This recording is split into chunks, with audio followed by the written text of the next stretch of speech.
സബഹിന് ശേഷം പള്ളിയിൽ ജമാഅത്തിന് പങ്കെടുക്കാൻ കഴിയുമെങ്കിൽ കൂട്ടിപ്പോകണം. കണ്ണിന് കാഴ്ചയില്ലാത്ത ഹബീബായ അഷ്റഫുൽ ഖൽഖ് മുഹമ്മദ് റസൂലുള്ളാഹി സ്വല്ലല്ലാഹു അലൈഹി വസല്ലം തങ്ങളുടെ അടുക്കൽ വന്ന് ചോദിച്ചില്ലേ, യാ റസൂലല്ലാഹ്, അല്ലാഹുവിന്റെ റസൂലേ,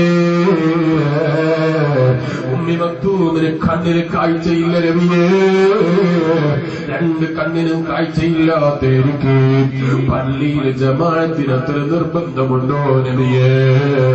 നബി സല്ലല്ലാഹു അലൈഹി വസല്ലം തങ്ങളുടെ മറുപടി, ഭാഗ്യന്റെ ധ്വനി കേൾക്കുന്നുണ്ടോ?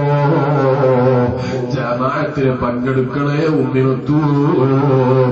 അഷ്റഫുൽ ഖൽഖ് മുഹമ്മദുർ റസൂലുള്ളാഹി സല്ലല്ലാഹു അലൈഹി വസല്ലം രണ്ട് കണ്ണിന് റബ്ബ് കാഴ്ച തന്നു, കാതിന് കേൾവി തന്നു, കാലിന് ആരോഗ്യം തന്നു, കൈക്ക് ആരോഗ്യം തന്നു, മനസ്സിന് നിലനിൽപ്പ് തന്നു. മുസ്ലിമെ, റബ്ബ് എപ്പോഴാ തിരിച്ചു ചോദിക്കുന്നത് അറിയൂല, എപ്പോഴാ തിരിച്ചു പിടിക്കുന്നത് അറിയൂല. ഇന്ന് ആരോഗ്യവാനാണ്, നാളെ മയ്യിത്താണ്.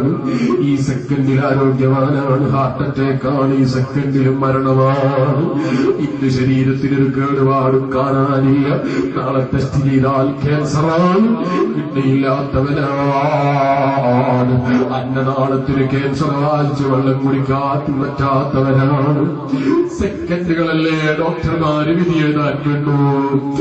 ആ വിധികൾ എഴുതി കഴിഞ്ഞതിന് ശേഷം ഞാൻ നിസ്കരിച്ചില്ലല്ലോ റബ്ബേ, നോമ്പെടുത്തില്ലല്ലോ റബ്ബേ, എന്റെ ജീവിതം ആഖിറത്തിന് വേണ്ടി മാറ്റിവെച്ചില്ലല്ലോ റബ്ബേ, വിരല് കടിച്ചിട്ട് കാര്യമില്ല.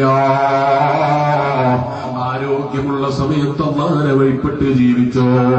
ആരോഗ്യം നഷ്ടപ്പെട്ടാലും അതിന്റെ പ്രതിഫലം കിട്ടാൻ കാരണമാണെന്ന് നബി മുഹമ്മദ് റസൂലുള്ളാഹി. എത്ര വലിയ ഭരണാധികാരിയാണെങ്കിലും, എത്ര വലിയ ഭരണാധികാരിയുടെ മകനാണെങ്കിലും മരണം വരുമ്പോൾ